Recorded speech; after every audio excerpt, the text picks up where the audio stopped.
Okay, so we're at Walt Sisulu Botanical Gardens, and it's the first time for all of us to explore this beautiful place. It's in Johannesburg, known for beautiful hiking trails, incredible gardens, and they even have shows in the gardens here on a regular basis. So we're going to go and explore and see what Walt Sisulu Gardens is all about.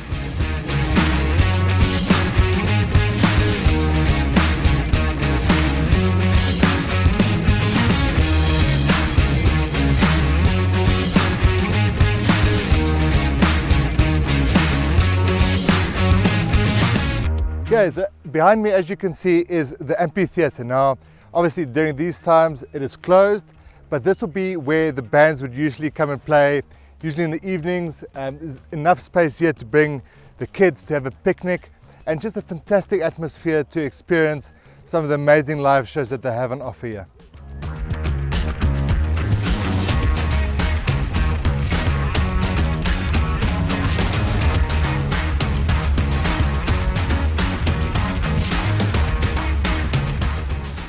Okay, so as you can see behind me, there's some very interesting rock formations in Walt Sisulu Botanical Gardens, and this whole hike is designed around this geological journey where we go from old rocks to the newest.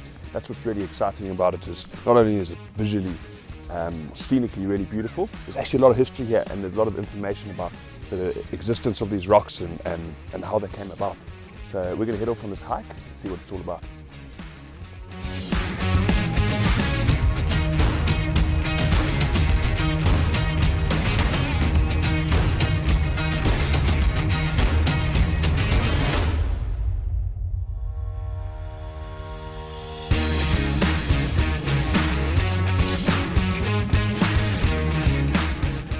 So we're halfway up this lovely hike at Walt Sisulu Botanical Gardens.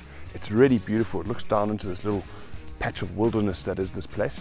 Stunning. You can see a lot of Joburg. Nice easy hike, not too hard. As you can see, most of us are dressed wrong and we still having lots of fun. So beautiful. We're going to head up to the top now.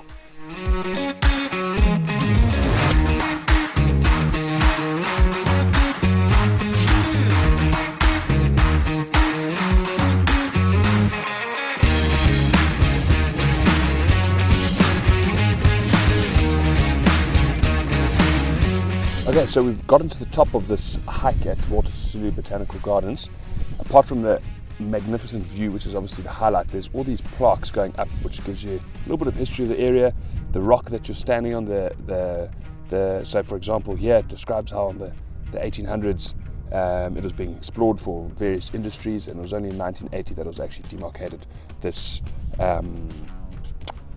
botanical garden and a little wildlife haven. So, apart from the beautiful view, you get to learn quite a lot too, which is quite interesting and quite unique.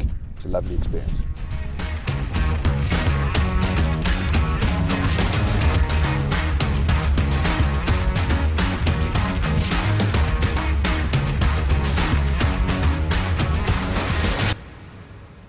Okay, so you can see we're coming towards the end of our hike here. There's a bit of a waterfall behind me, but the reason why we've stopped here is there is a pair of rose eagles that have their nest on the side of the cliff there. It's actually quite a popular thing for people to come to the botanical gardens to photograph. As we were walking in, we saw a number of people coming in with their cameras to photograph the eagles specifically. We also, as we arrived, we saw them circling. I think now, as it's gotten a bit hotter, they may be seeking shade along the cliff face here. But this is an ideal area for the rose eagle to have a nest, just because in terms of prey and safety being on the side of the cliff, it's very difficult for any other predators to get in. And in terms of prey, their main prey species are rock hyrax, small antelope, small reptiles, anything that moves up and around these rocks here. So it's a beautiful spot. There's some water for them as well, and it's quite tricky to see with the camera, but the nest is just under the rocks next to the waterfall. Okay, so just to top off what the other guys have brought up today, it is an incredible place to visit, not only for the hike, the views are absolutely stunning, but the fauna and flora as well. There's such a variety of vegetation and bird species in this area. Just walking through, you see vegetation like aloes, which attracts small birds, sunbirds. Then as you start climbing up the crest on the hike, you see proteas. So there really is a lot on offer here for everybody to come and see and visit. This area in total has about 240 different bird species, depending on the time of the year. Obviously, during the winter months, a lot of the migratory birds, such as the cuckoos, will leave and come back later on in the year around November, December, back into the area. But in terms of diversity and vegetation, it doesn't get better than this. It's absolutely beautiful walking along this hiking trail.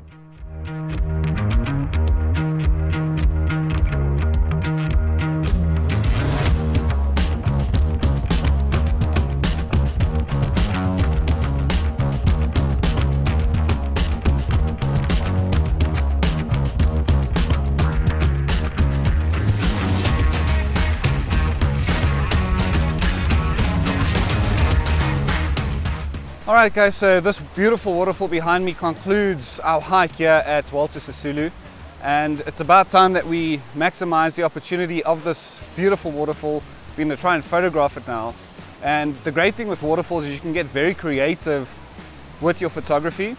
Unfortunately the light's a little bit harsh now. I do not have filters with me, but you can get nice slow shutter techniques.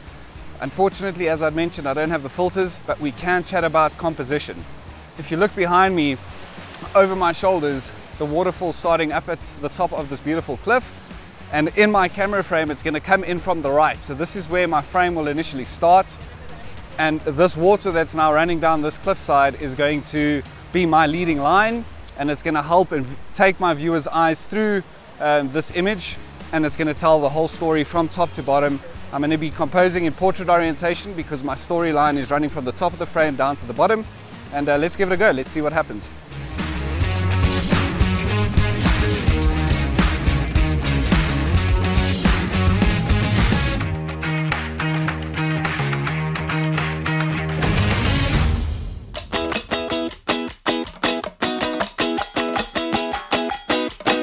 Wake up, step into the world outside. The future never looks so bright. Can't you hear it calling us? Let go, leave all of your cares behind. You never know where you might find. Sunny days are coming up. Dreaming of tomorrow, soaking up the sun. Please remember to like this video and subscribe to our channel. If you have any suggestions for Wild Eye TV, please leave your comments below. Thank you for watching.